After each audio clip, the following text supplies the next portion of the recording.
All right. Assalamu alaikum, everybody. So we're going to go ahead and get started with this month's Convert-sations. Tonight, alhamdulillah, we have a good brother with a very interesting story. And we have a fellow Southerner. Not too many people we get from below the Mason-Dixon line. And our brother Chaplain Shane Atkinson. I'm going to read a little bit of his bio, inshallah. He's from Jackson, Mississippi. Yeah, Jackson, Mississippi, 2.5 hours away. And spent 20 years caring for patients as a board-certified orthotic and athletic practitioner. He accepted Islam in 1999 and studied foundational texts in the same sciences, in Islamic sciences, with traditional Sunni scholars. Shane entered the clinical pastoral education program at University of North Carolina Medical Center in 2015 as the first Muslim in their chaplains department. Shane completed 4 units of clinical pastoral education and now teaches at UNC's CPE program and serves on their professional advisory group. Since 2015, Shane has served as an associate imam at Masjid al-Salam Islamic Center in Raleigh, North Carolina. His dawah and racial equity work is featured in the 2018 PBS documentary, Redneck Muslim. I would advise everyone, inshallah, you get a chance, particularly now everybody's at home in the quarantine. It's a very good documentary to watch, Redneck Muslim. Shane was named as a recipient of the 2019 Muhammad Ali Spiritual Leadership Full Tuition Scholarship to support his graduate studies in the Masters of Divinity program at Bay Ann, Chicago. He currently serves as an associate chaplain for Muslim life at Elon University. He is the founding director of the virtual third space Southern Hospitality Islamic Center. I love the name, man, Southern Hospitality Islamic Center. So inshallah, we want to have a conversation with our brother Shane. Thank you for coming, inshallah. Thank you for joining us. I know with family and kids, this is always it's interesting. It's an interesting time to be doing things at home. So again, inshallah, thank you very much for joining us. Assalamu alaikum. Wa alaikum salam. All right, so first question we normally ask is, what's your conversion story? Dr. Jackson, whom is a teacher of both of us, told me last month that it's not an event where you convert, it's a process that gets someone to conversion. So if you wouldn't mind, share with us your process of converting. Yeah, it's a process, not a procedure, huh? Yeah, I think the older I get, the more pieces of it I understand myself, you know. A big part of Islam for me was trying to make sense out of the nonsense I was experiencing in Mississippi.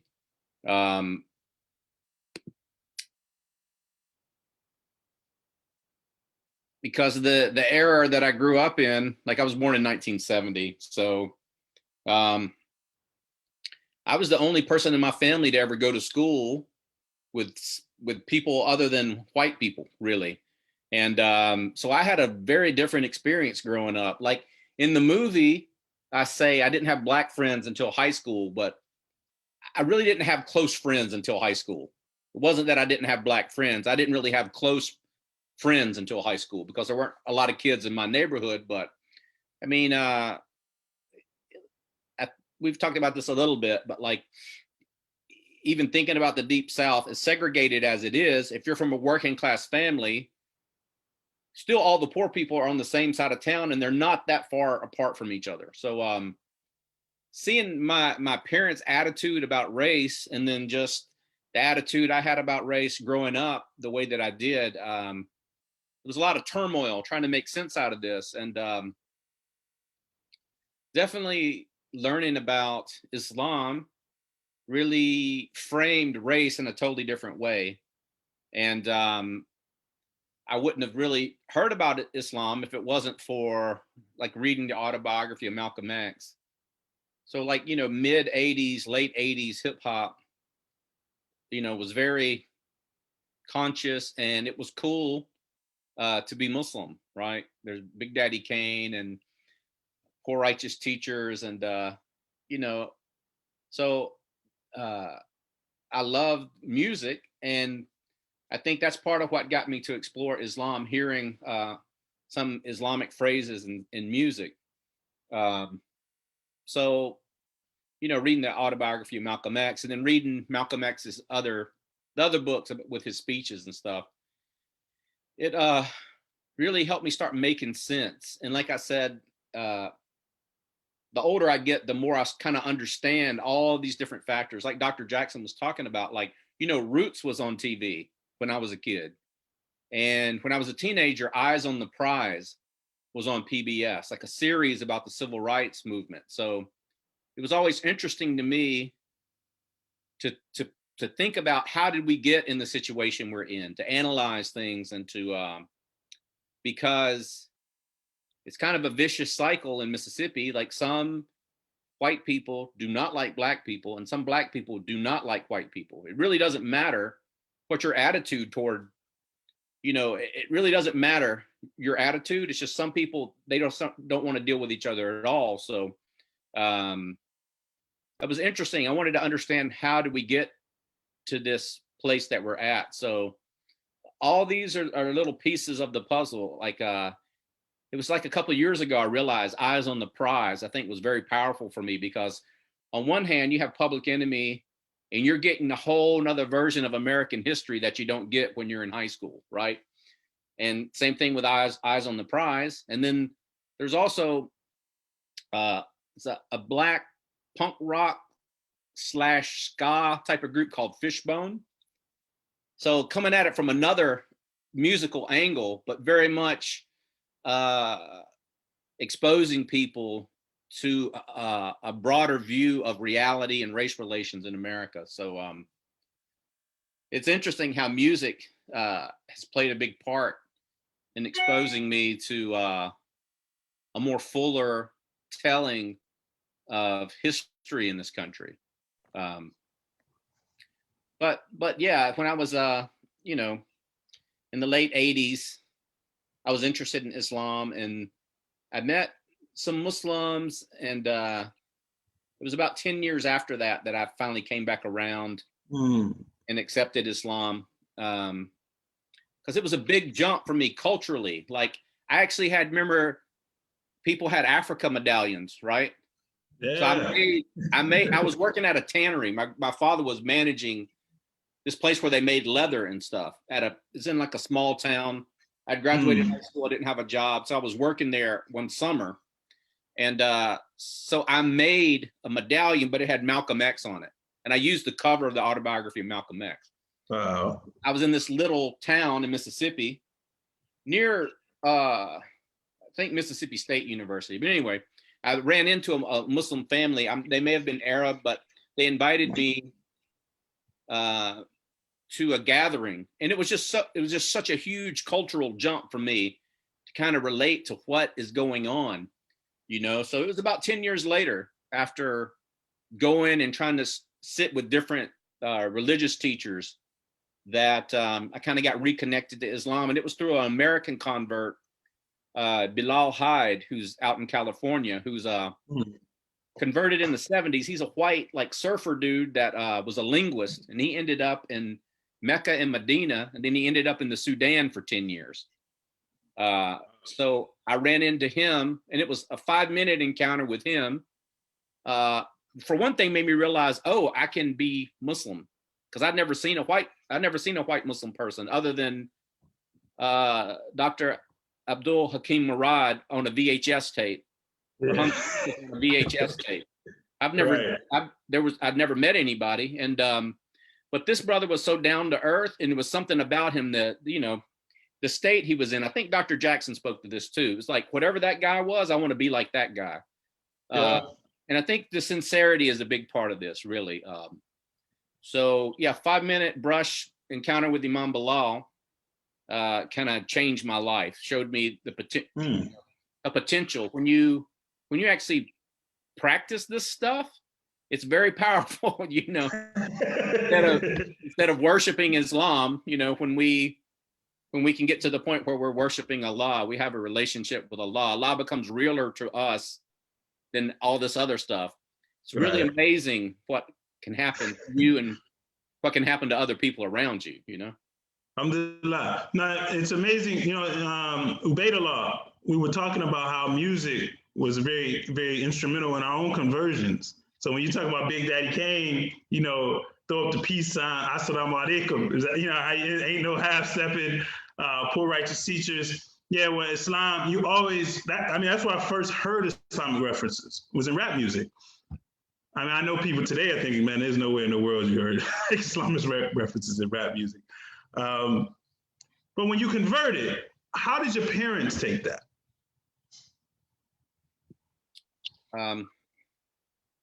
Well, not good, but I just had a bad attitude. I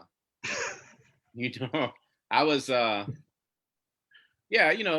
people, like I had this one, I got a call from a brother a few years ago, and they were saying this white guy wanted to talk to somebody about Islam. So they called me. I went to Whole Foods and I had in my head, okay, I'm talking to a white guy. I had this script in my head, and then I met the guy, and he had like a red mohawk, a neck tattoo, a leather jacket, and those earrings that stretch your ear out real big. Right. I was like, man, everything I was going to say is right out the window. I don't know what to say to this dude. But I was telling him, you probably just need to do a few edits to yourself. You don't have to wear a turban and a robe tomorrow, But he did go through the phase of he wore a turban and a robe, So, I mean, I think a lot of us, white people, I think probably have their own reasons for doing this, but it's an interesting escape from culture, from making peace with your culture and your past, to put on a turban and a robe and say, I'm not one of those white people. Or it's a way to rebel. You can still, if you're looking for an identity, if you're trying to sort out your identity, maybe latching on to Islam as an identity, that's one way to do it. But if you're looking for a relationship with God or a spiritual path, I mean, I think it's very helpful. But if you're confused about your identity, it can get kind of muddled. So I think, part of it, I was being rebellious and trying to put it in people's face about that my identity, I'm different than you, Right. So it wasn't good initially, but after a while, like my grandmother, a few years before she passed away, she was the one person in my family that was really, would go to church, and she was Southern Baptist. And, she said she wished that my mother and my brother would become Muslims. They weren't really going to church or anything, but so I think I must have seen some type of improvement in the way I was acting. It definitely repaired my relationship with my family, because even if they are wrong, I need to try to get along with them and have some respect for them, because, I forget how old I was, maybe 15, 16.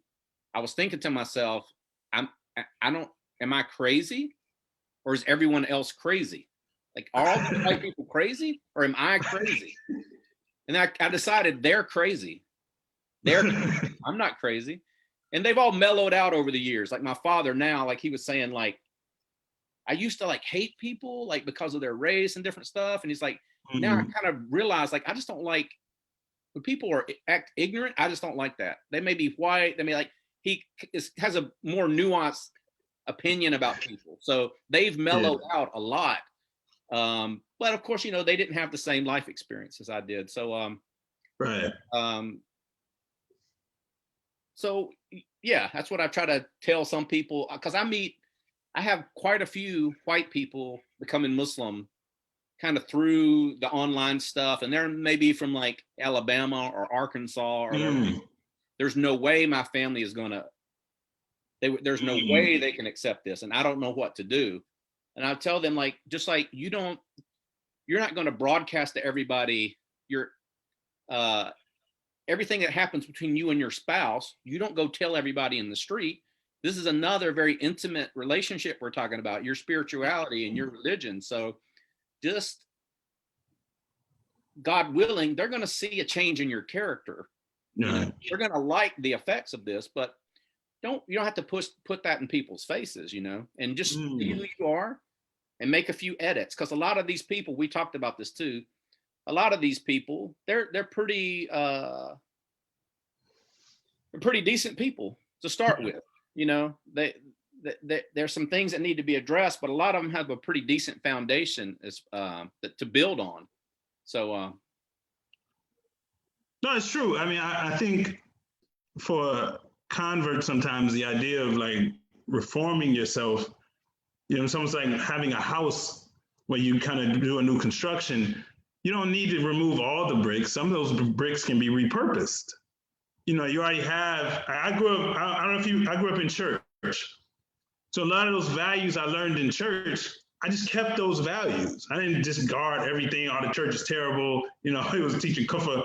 Like, keep those values, and then you bring on, you know, you accent them and highlight. Islam highlights those values and gives you a way to kind of fulfill that and have your actualization, you know, as a human being.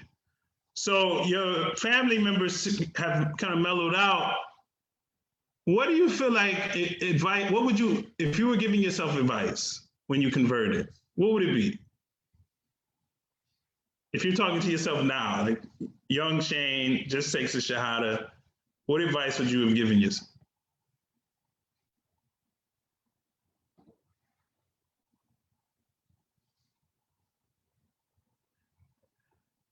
I'm going to say to you the words of the year. You're on mute. Oh yeah, welcome to probably just what we were just talking about. Not that people will listen, you know, but yeah, you don't have to abandon your culture. There's good parts about your the way you were brought up. Some of the good things grandma taught you, you need to hold on to that. But I don't know that it would do any good. I mean, you know, some of us learn from our mistakes, other people's mistakes. Some of us come to Allah on like skint up knees, you know, we learn from knocking our head up against the wall. So I don't know that it would do any good anyway, but yeah, maybe for sure if someone would have told me about like Toba, like I think that's huge for people. I don't think people understand that, like, a human being generally does not change overnight. People don't, being a chaplain too, like generally people don't change overnight. I mean, you can have an aha moment. You can, you know, you may become Muslim and feel like a weight lifted off of you, but some of the patterns and some of the things you've been doing for decades, you don't turn that around on a dime. And so you may backslide, you may stumble, and you know, Shaitan's whispering to you like to give up on yourself. So that's really rocky the first 10 years, really, I think. I wish someone would have taught me about that, you know, about the mercy of God too. And that if you stumble, you know, try to get back up and aim back at the target and take another run at it, you know, because the Quran over and over, it tells us to remember, you know, we're going to forget, we're going to get off track. Don't give up on yourself. You know, we got to balance between hope and fear, you know. So that would have been helpful. And I try to stress that with people, like, you know what, you may stumble, you know, but take another run at it. Just dust yourself off, get back up, and take another run at it, you know. You know how a lot of converts go through this kind of extreme phase when, you know, initially when you convert. How long would you say it took you to kind of mellow out and be comfortable with being Muslim? I think just a couple of days ago, I felt comfortable. Yesterday, actually, I think yesterday, really, I forget what I was going to do, run an errand. I was going to go pick up pizza and hot wings from the halal, from the Sudanese brother, has a place down the road. And like my tattoos are poking out a little bit. I had like whatever, but I just wasn't so paranoid about what people are going to think about me, what Muslims are going to think about me, what people are going to think about me. I guess I have enough gray in my beard or something, like, I don't know what it is, but yeah, I don't know. I'm not trying to impress anybody. Right. I'm not concerned. That's another thing Dr. Jackson talks about. Like, part of this is we have to be plugged into our tradition and then understand the legacy of Islam in this country. But when are we going to be confident enough to say what is and isn't Islamic for us? Right. I think I kind of reached that point where, and I think we may have mentioned this too, as long as you have access to scholars and stuff. I'm not saying I know everything, because I consult. There's several people. They're not super famous people, but there's people that I consult about things too. But yeah, I think I'm just, to be honest with you, I think it was yesterday. It was one of the first days I felt not, because I was feeling kind of weird. I was like, what? Something feels different. What's going on? I was like, right. Yeah, you're not worried, but and I think part of this too is the fruit of reconnecting with like the community of Imam W.D. Muhammad. Mm-hmm. Allah have mercy on him, because that's the community I became Muslim with. Mm-hmm. And then being here in North Carolina, there's a few big masjids where there's people from all over the world, and like forcing myself just to go to the masjid closest to the house, I really didn't. I don't know. It was just didn't. I don't know. I don't know that it's like white. I don't know if everything's white fragility. Like some people, you know, I mean, I've had black friends that I ended up being roommates with that saw me at a conference, and they were talking about, you know, the FBI has an informant at every conference. And then I walked in the door and they said, that's the dude right there. And we ended up being roommates later. And he kind of looks like him. So yeah. I'm not saying like, oh, the people at the masjid, they didn't treat me special. But I mean, right. You don't relate to people. I just culturally, there's only so much I can relate. But like starting back attending the masjid affiliated with Imam Muhammad, like we're Americans. We have a lot. It's just an easier transition, you know. No. All these years. So just being that, like I don't need to be ashamed of that. I have permission to do that. To go where I feel like I'm growing as a person. So just getting over that, not feeling guilty about. And it's not that I won't go to any other masjid. It's not people aren't my family, but I don't know. No, I think particularly being a Southerner, I think the South to me has the only real American culture. There's a set of values, there's mores, and blacks and whites actually get along better in the South to me. As a Northerner, my parents are from the South. I was raised in Detroit. But what I've noticed in moving back to the South, blacks and whites get along a lot better than they do in the North. The North has this kind of air of like this superiority, like we're more intellectual, we're above how those Southerners behave. But in reality, we just didn't deal with each other. Whereas in the South, you have a story with each other. That's a story. So it's not surprising that you say, yeah, I feel more comfortable at Imam, WD Masjid, because this is your story. These are your people. Versus, people who come to the country, we don't really have a story with each other. We don't have a relationship. I don't have a relationship with somebody from like Pakistan. I have a relationship with somebody, when you say you're from Jackson, Mississippi, I'm like, oh, okay. Jackson, Mississippi. I've been to Jackson.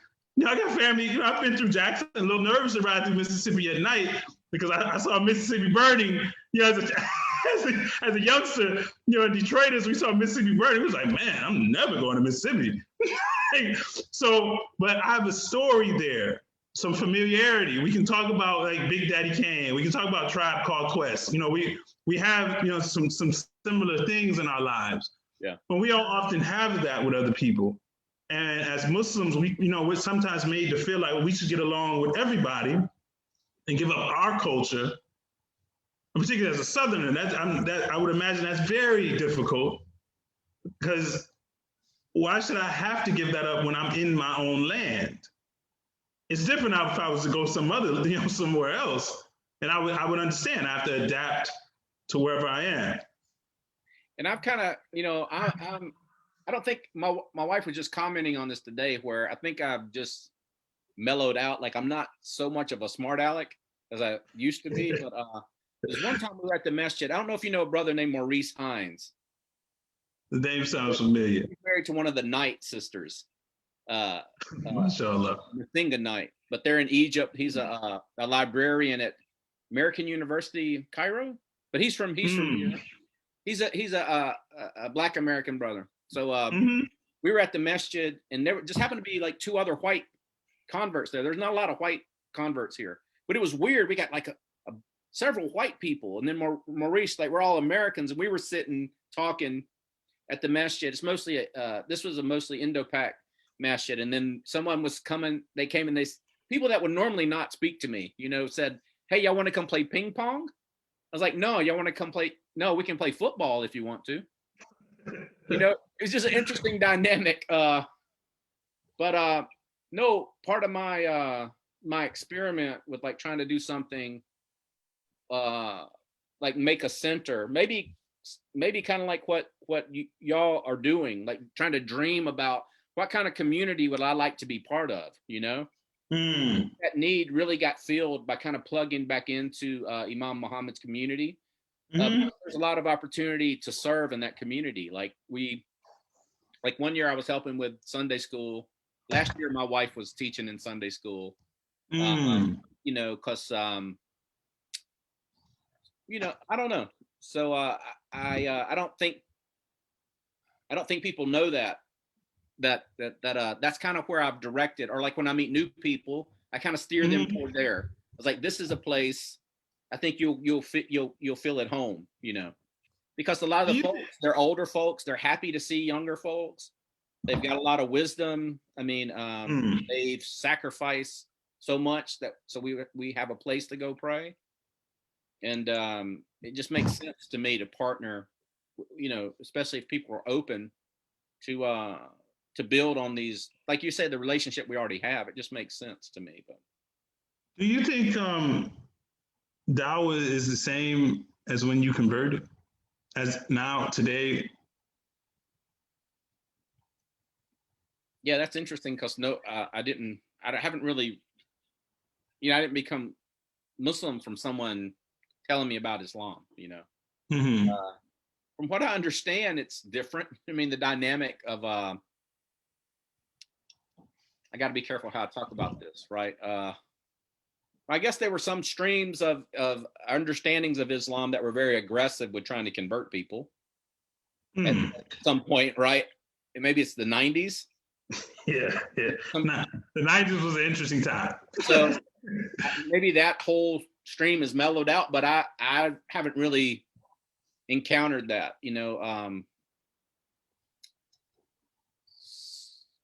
Yeah, I mean, that's really the question for me. Like Dr. Jackson it's all Dr. Jackson's fault, basically. Everything I'm doing, all this crazy stuff, it's Dr. Jackson's fault, basically, because he was here in 2011. There was an Alim program, and I'm like one of the only couple of, there's at least, I think there's 200 people there. Mostly, I think like Pakistani, Arab people. There's one black person there. There's like 2 white people there. But Dr. Jackson's saying, why aren't there masjids in white suburbs? And then people are saying, Dr. Jackson, Islam doesn't see race, or like, he's like, you're not getting what I'm saying. Or he's like, who's taking Islam to the working class white people, to Joe Lunt's brother?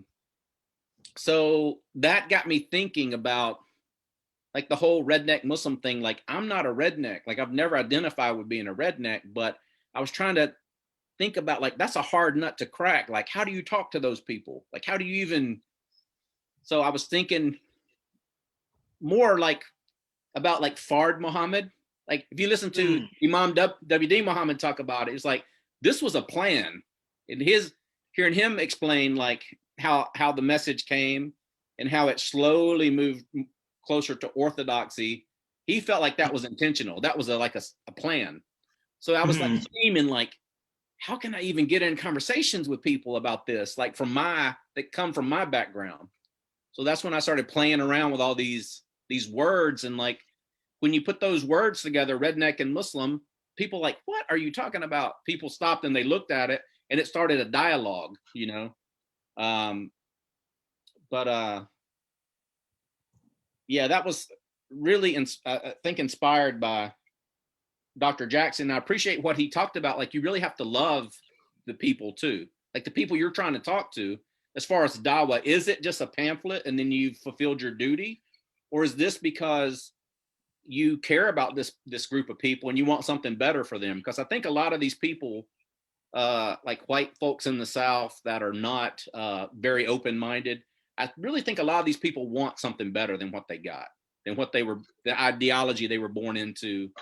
I think their heart and their fitra, I think it's crying out to hear about Islam, really, because that white dude that accepted Islam, I was sitting in traffic, the guy with the earrings and the mohawk, I was sitting in traffic a year before with that guy. I was sitting next to him in traffic. And I looked at this guy and I thought, I bet this guy would love to hear about Islam, you know? I didn't know the guy and I wanted to follow the guy and talk to him. And then a year later, we're sitting next to each other. I didn't click at the time. This was the same guy, you know, but Allah is real. Allah is in control of all this. And just the white people that have reached out to me from the Deep South that are becoming Muslim, it really, I believe it. I had a hunch this was right, but I really believe it. A lot of people, they're not totally cut off from their fitra and they know what they're doing is not right. They just need to hear an alternative. They need to be presented with an alternative. We have a much better offer about how to be a man, and you don't have to be a boogaloo boy or a proud boy. You know, you can be a manly man in Islam and stand up for what's right. We have room for that. We have space for that. We have space for you to not be ashamed of your Irish culture or whatever. But that's secondary to being part of the human family. Right. You know, so there's room for that. You know, I think we got a better pitch to people than some of these other folks, you know? No, I think whites, and particularly Southern whites, and maybe, you know, a lot of poor whites do feel like they're getting the raw deal. I think that's how you get a Trump.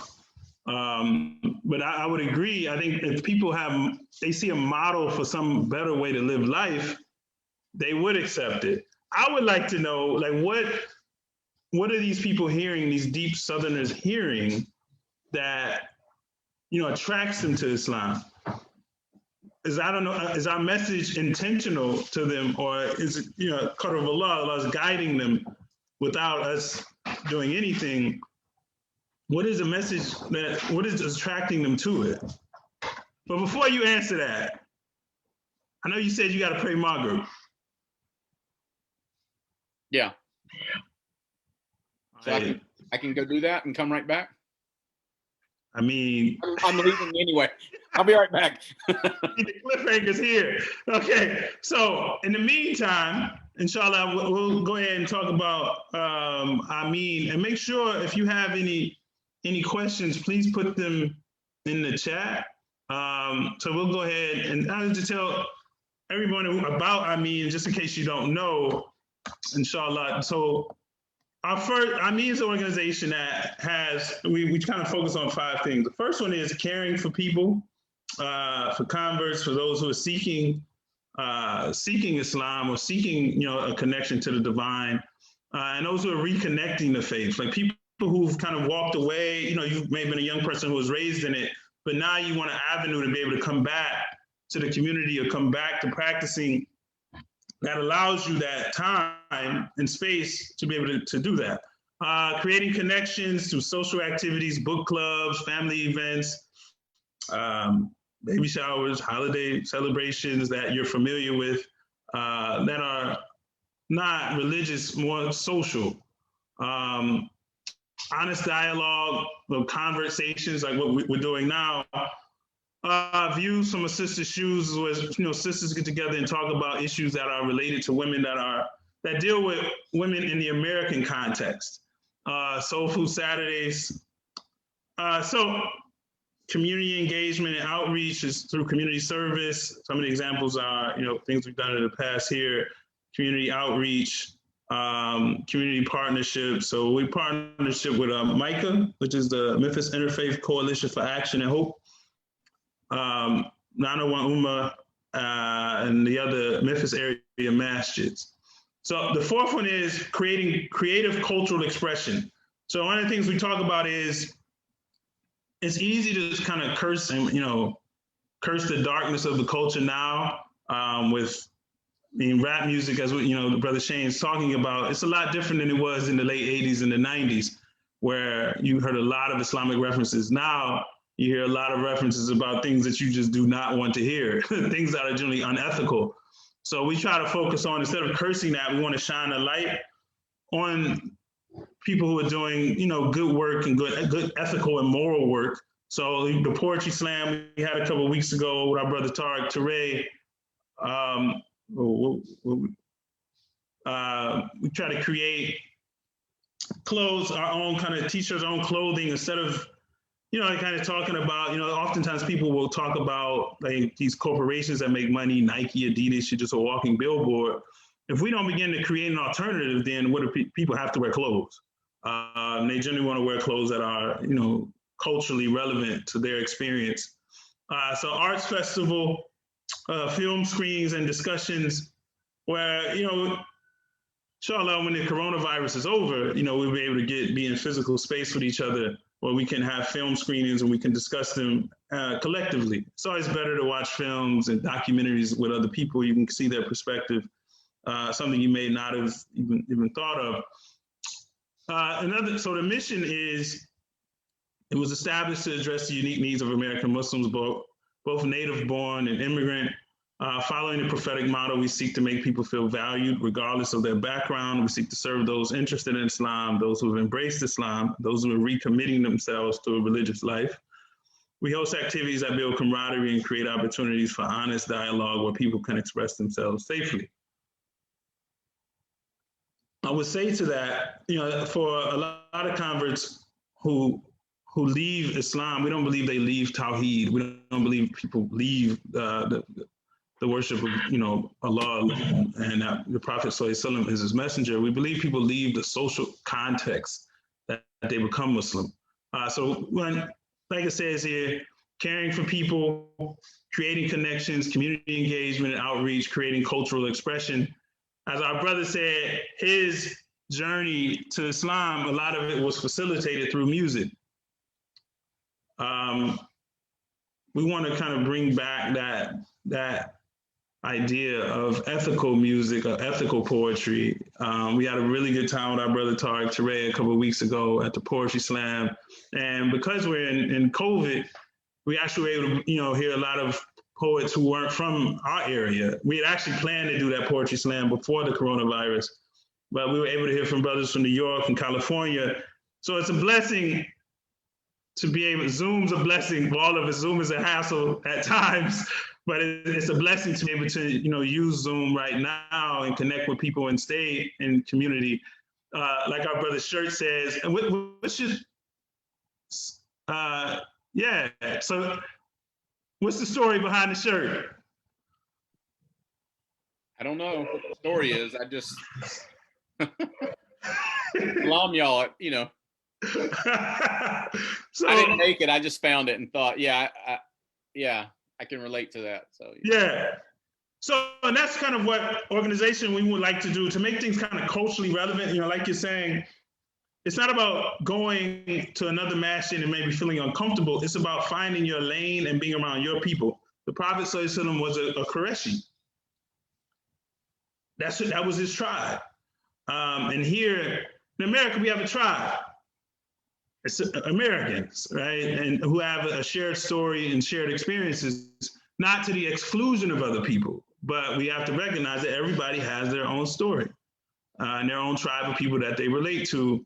Not that they can't relate to other people, but where there's an affinity there. All right, so I wanted to know, what's the message that's drawing like Southern whites to Islam? Yeah, that's a good question. Yeah, I don't know. Yeah, I think all these people are much better people than me. They're just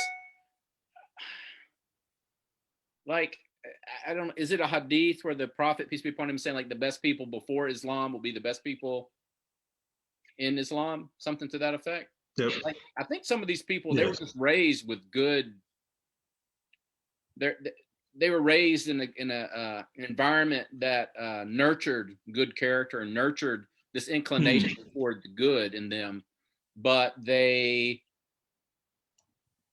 again, like more than one of them is brought up, like I just never believed in the Trinity. You know, a lot of this I believe in, but Islam was like the best of both worlds for me, or it answered a lot of questions where it had a lot of what I believed, but it clarified things for me. So it was like it wasn't they read a pamphlet or something. It was just Allah had protected that aspect of them or something, you know. It's like because that's part of what I was thinking is how do you reach people, and then I kind of felt like I think a lot of it has to do with one-on-one. I don't know that, you know, if you can really do that other than one-on-one interactions with people. And then they made the people reached out to me about making the documentary, which was very uncomfortable to even think about doing that. But their feeling was like it could maybe help spark some conversation. So that's been one way, at least I've got to meet people, and people have seen it modeled that there is a possibility for you to keep your culture and be Muslim, you know. Whereas before, like I said, I never saw that. I didn't really see that. So maybe for some of these folks that are reaching out to me, it's just kind of helps them get to the tipping point, because that's something that comes up where they're asking like, I don't know how I can do this.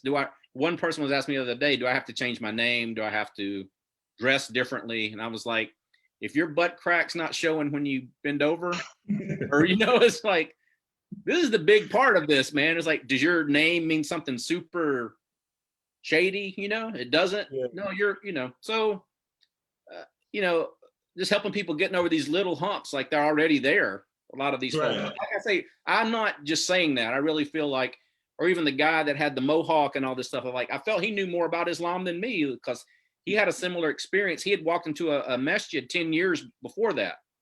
The way the encounter went down was not cool. And so 10 years later, and then he called me, he said, I'm going to go do my shahada, because I took him the next day, and we went to the masjid, and he accepted Islam.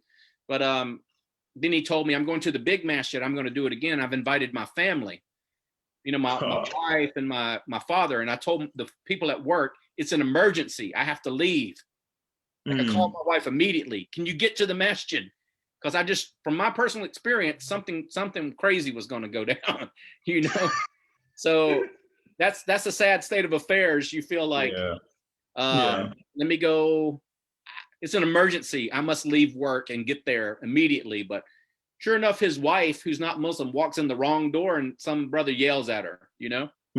So that wouldn't have happened at the WD Muhammad Masjid, I don't think so. But we've all got our issues. Like I've got a lot of issues, but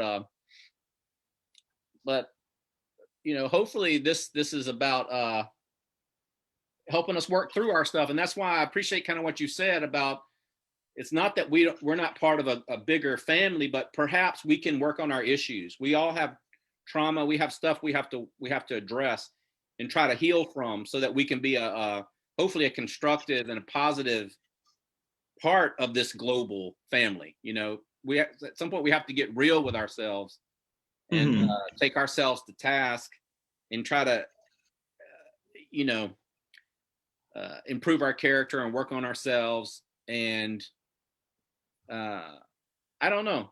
That's one thing I always appreciated too, about Imam Muhammad's community, like very plainly naming, we're in a racist country, and at the same time, no one's going to come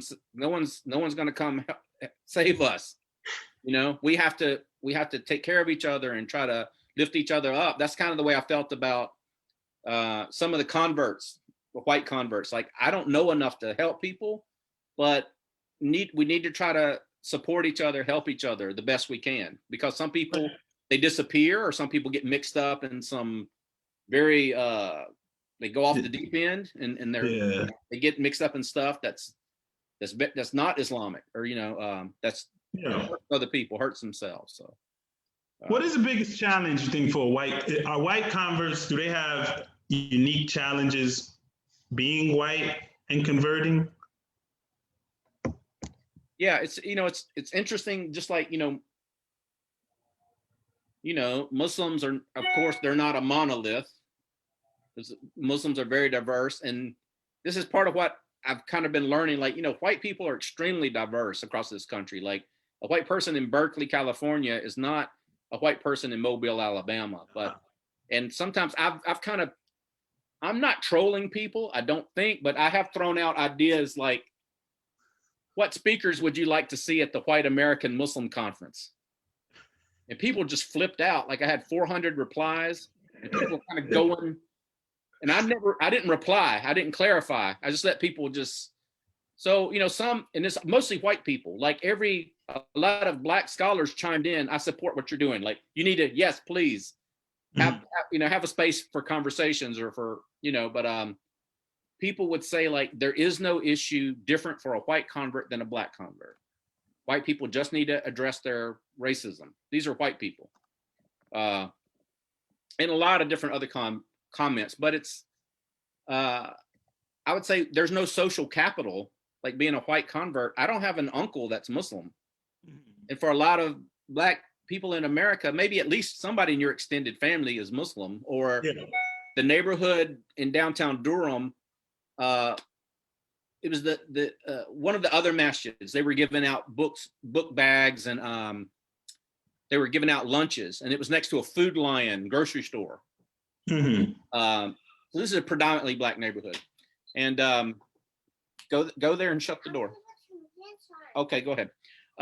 And so it was kind of slow, people coming to get the food, and I said, maybe I'll go ask the manager at the grocery store, is it okay just to let the people know coming out of the store that they're giving out lunches and book bags and stuff. So I did that.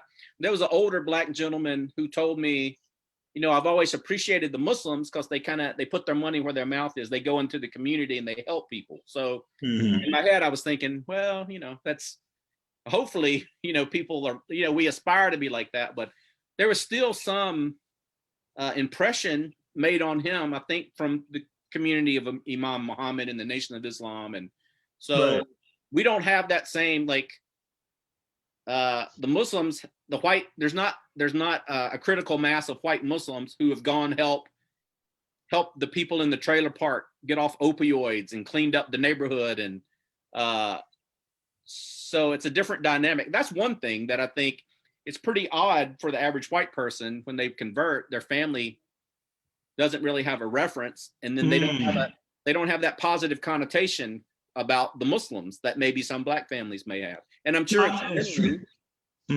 I know things have changed a lot, but just that's pretty big. I think that's one thing that's a big difference, I think, No, I can say that's powerful, because at least like I'm the only Muslim in my immediate family beyond my wife and kids, but my family does have a cultural reference. So they'll say, like, oh, like Malcolm X, right? So there's some comfort in having a cultural reference that, so when we talked before, when you were saying about there's no history of whites going into the trailer park and doing like cleanups or, food giveaways or anything like that, I had never thought about that. And I thought that would be extremely powerful. And why don't we have that legacy?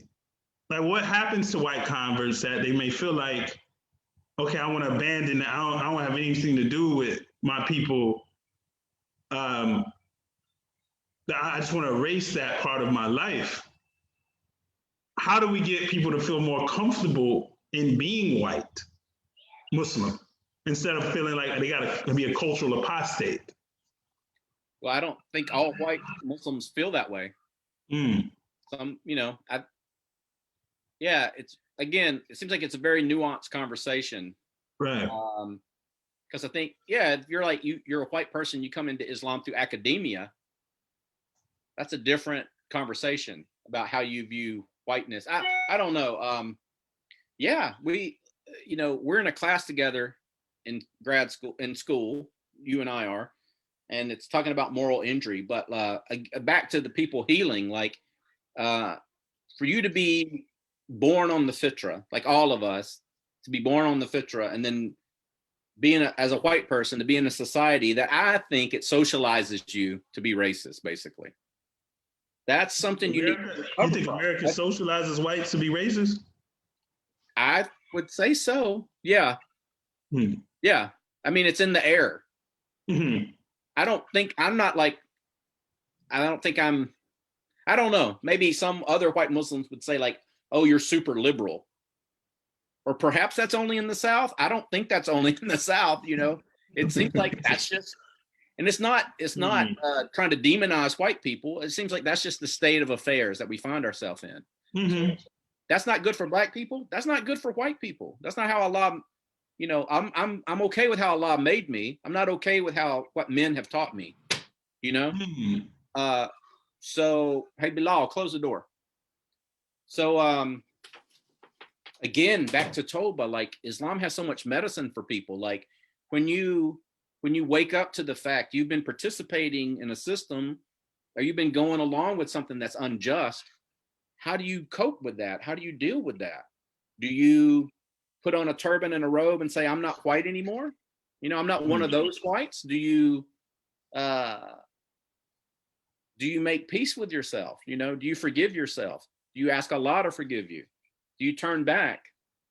Do you try to make amends to people that you've harmed? Do you try to contribute to bringing about a solution? I mean, this is for your own self too. It's not to impress black people, which it seems like some of this conversation, it feels like people, maybe they're not clear on why they're doing what they're doing, Right. I have a question. To be a whole person, you have to confront this at some point. So this is just me spitballing. I don't know. This is why you're here. What's that? This is why you're here. So, I had a question we had a question where someone said, the immigrant community sometimes will embrace white converts more openly than when they will African-American converts. I don't know if that's been your experience. And if you've seen that, what do you think is you obviously can't get in someone's mind or their heart. Have you ever seen that? Yeah, there's this very interesting paper called When the White Devil Embraces the Dean. Man, that's some really deep. It's this sociologist that studied all these white converts, like 40-something white converts. They're not Muslim, but they were studying like non-normative whiteness, like an experience of white people that's kind of not the norm that other people feel. And like, so some white people, when they put on a kufi or a hijab, they were like treated like it's like a fetish thing in the Muslim community. Some people put them up on a pedestal. Right? And then some people felt like, people started treating them differently, like not as well because they looked outwardly Muslim, or they looked like maybe they're from another country or something. So it allowed them to see their whiteness. Whiteness is invisible. Whiteness is just normal for a lot of white people. They don't understand. It's kind of like an invisible normal that I judge the world. It's not that there's just a lot of different ways that the human family expresses itself. It's like, this is what's normal and everything else is. So a lot of people don't see that. So that paper is really interesting where it points out, yeah, in some situations, for sure, the white person that accepts Islam, people are more hyped up about it than the black person that accepts Islam. And what is that? Is that internalized white supremacy on the part of the people? Is that, well, this validates, I'm kind of shaking my conviction. This kind of validates that for me because the white person that I feel inferior to is accepting it? Or is it, for some people too, it's like, well, white people colonized my country and I don't particularly like this person. It's not one, like I told you, my roommate said I was the FBI agent. So you do also, like I had one brother, I wasn't at the masjid for a while and he's like, hey man, where you been? Off causing destruction and death in the Muslim world. Like, what are you talking about, man? Yeah. So Yeah. I think probably people have experienced the whole spectrum of being put up on a pedestal, being looked at with suspicion, you know. Yeah. It's I've experienced different things too, but Yeah. Yeah, I would imagine, and a lot of that stuff is like traumatic, man. To be accused when you just want to worship Allah, and then somebody saying, "Man, y'all think you the feds?" Like, man, I just want like guidance. I want brotherhood. Yeah. I would not. Why would you send a white person in? You got to Yeah. be more low key than that too. That just doesn't. But anyway. So yeah, no, that's a good point. That oftentimes, even as African Americans, sometimes we don't think about the white convert experience through that lens of like, I just want brotherhood and I want guidance. Sometimes we see, okay, here we go again with this preferential treatment stuff. You know, so now you're gonna treat this guy better. Here we go, right? But there's a sister said, as a Southerner. Whoa, I'm trying to read. So, as a Southerner, Islam was a refreshing and simple way of life compared to Christianity. Wow. And I do think there's something to the South. There is something different about Southerners that, like you say, people are raised with these values already. Even here in Memphis, where, you know, even gangsters say, yes, ma'am, no, ma'am. You know, yes, sir, no, sir. God can be, you know, like, there's some norms here that I must give someone some natural character just by being naturally here. It's not something you're forcing. It's something you get, you know, in the womb. It's something you get as an infant in the South. Like we were talking about before, like when we've showed the film at different parts of the country, like in California, they don't get it, and they look scared of me.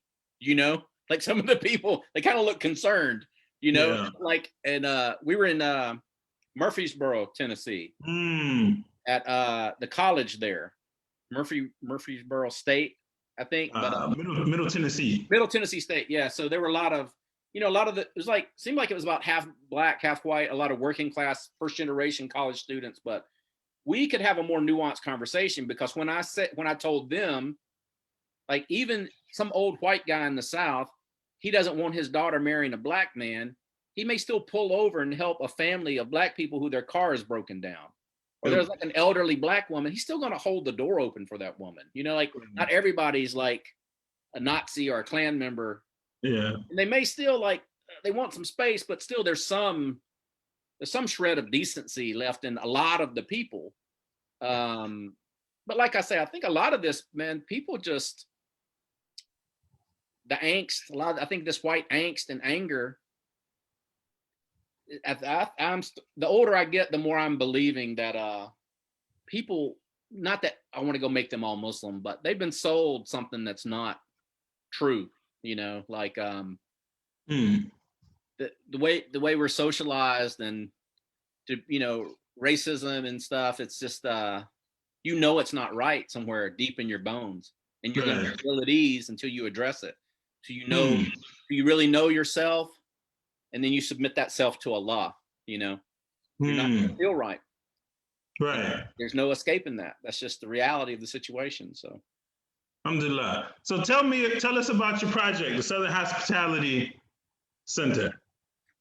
Yeah, that's another thing I'm still trying to figure out. I don't know what I'm doing with that. Like I said, Dr. Jackson threw that out there, who's speaking to working class white people. But I think a lot of, like, I made this Facebook group. Originally, I called it Society of Islamic Rednecks, because I was really trying to pique people's interest in it, really. I was trying to figure out a way to talk to kind of Southern white people that normally wouldn't be in a conversation like this. And then I had a lot of criticism from white people. No black person said anything about using the word redneck, but I understand, like, that's a very loaded word that could be a painful word for people. So I had very mixed emotions about using that, but I knew it's a powerful way to perhaps start a conversation with with white people. So I ended up changing that. But I say all this to point out that I think a lot of me doing this group, it wasn't so much about trying to do outreach to people. It was really an arena for me to try to put myself back together as a person, to make peace with my past, you know, and to accept my past and myself, you know, some of the parts that maybe I tried to throw away, and that I needed to put back together to be able to function as a whole person, you know. So I really think part of me doing that was me kind of just grasping, trying to figure out a way to kind of make peace with my past, you know, and to try to figure out what's an authentic expression of Islam look like for somebody from my background. What's that look like? I don't have an example of that. So and I know I've made mistakes in the process for sure. But now what it's kind of morphed into, I think, is kind of an opportunity, because that's the thing. I think I've said it a couple of times, like there's not a critical mass of white people that are Muslim to go clean up the trailer park, really. I mean, there's random people. There's a person here, a person there, a person there. One thing that I think it really has done is allowed some of these people to have some sense of community. I'm not the only person out there. There is somebody similar to me, and I do hear that. Right. And then I also hear from people of color that I'd pretty much given up on y'all. But now I see, you know, Allah can be merciful and change people's hearts, or at least try to point people in a better direction. So I've heard from a variety of people, and I'm glad to hear that, because a lot of times you do what you think is good work for the world, and you never see any of the results of it. So it's good to get that feedback that perhaps it's helped some people as they try to navigate this life, you know, through the ups and downs of this life, you know. No, I would like to tell you, man, I'm really proud of the work that you do, because I feel like we haven't tapped into what white converts could do if we allow them just to be white Americans, not try to make them, you know, Indian, you know, Arab, the white Arab or white Indian, or even like to be African American. Just allow people to be who they are. We haven't tapped into that, I think, as a community. And I would like to, you know, hats off, kufis off, you know, to the work you're doing, because that is it's a segment of the community that has a need, and the need needs to be addressed. That, you know, I see people who look like me. You know, modeling is extremely important. I want to commend you in that. In closing, as a community, what do you think we need to do to reach out to Southern whites more? And maybe you need to lead. I'm gonna try not to be a smart aleck. Okay, so I'm gonna stop you. I was gonna challenge you and say, maybe you need to lead the cleanup, and we join you at the trailer park. That it doesn't have to be all white converts. Maybe it's just no, I get it. That's not, for sure. I'm just messing with you. So go ahead. Because you hear this, you know, this question comes in different, similar questions come up, like how can we support the converts more, right? So I mean, I think we need to look in, basically. The answer is we all need to get our stuff together, basically. Because people lament like, oh, I wish we could have like the converts or different people. We need to partner them with a person in the Muslim community that can kind of be there for them. But how many healthy people do we have in our community? I don't want them hanging out. I can't even think of that many people, you know. It's like, how do you look out for people? Look inside yourself. Take yourself to task. Be mindful that you're in the presence of Allah at all times. And is what you're doing, does it line up with what you profess to believe? Do that from moment to moment to moment to moment for the rest of your life. That needs to be the main thing you're concerned about. This other stuff will take care of itself. Believe me. Yeah. Now I'm starting to preach, and I don't preach, but I believe this. I believe this. focus that energy on being mindful that you're in the presence of Allah. Mm. And the outer situation will change. Alhamdulillah. And you'll know what to do, and you'll know the right time to do it. Alhamdulillah. So that's what I'm trying to do anyway. So inshallah, may Allah give you tawfiq in that. Ameen. And jazakumullah khairan for joining us. Yes, sir. Good to see you. Man, I know how it is when you home with the kids, man. I had naked babies walking in the room and like, what's going on? Your kids don't care. Like, what? So what? I don't know what you're doing. I have my own needs. Alhamdulillah. No, tell your kids we really appreciate it. And I understand one of your sons is the next Louis Armstrong, from what I hear. He's on the. He can play the keyboard. He can tear up the keyboard. Oh yeah. Yeah. No, he's just learning the trumpet with band, but. Well, that's limiting video game time. They get creative with stuff like that, to keep them occupied. So, yeah, it's good to be here with you. I wish I could be there. I would love to be closer to y'all to come participate in y'all's community. It seems like a very beautiful, inshallah, life-giving thing for the people there. And I know you're planting seeds that, inshallah, bear beautiful fruit. And I hope Allah blesses you all and rewards you all with this life and the next life. And it's an honor. Really, just to get to know you, just out. I feel really close to you, and there's not many people in the world I feel like that about. So I appreciate you, sir. Alhamdulillah, man. Alhamdulillah. Thank you very much. Yes, so inshallah, we'll end with Surah Al-Asr, and then me and you, we'll see each other next week on Zoom in class. So, all right. So, Bismillah ar-Rahman ar-Rahim wal-Asr. Inna alladhina amanu الصالحات وتواصوا بالحق وتواصوا بالصبر. Inshallah. Have a good night, brother. Thank you very much. Yes, sir. Thank you all so much. Everybody else, thank you all for being here. Inshallah, we'll see you all in next conversations. We are going to start a men's support group in the coming weeks. So inshallah, be on the lookout for that.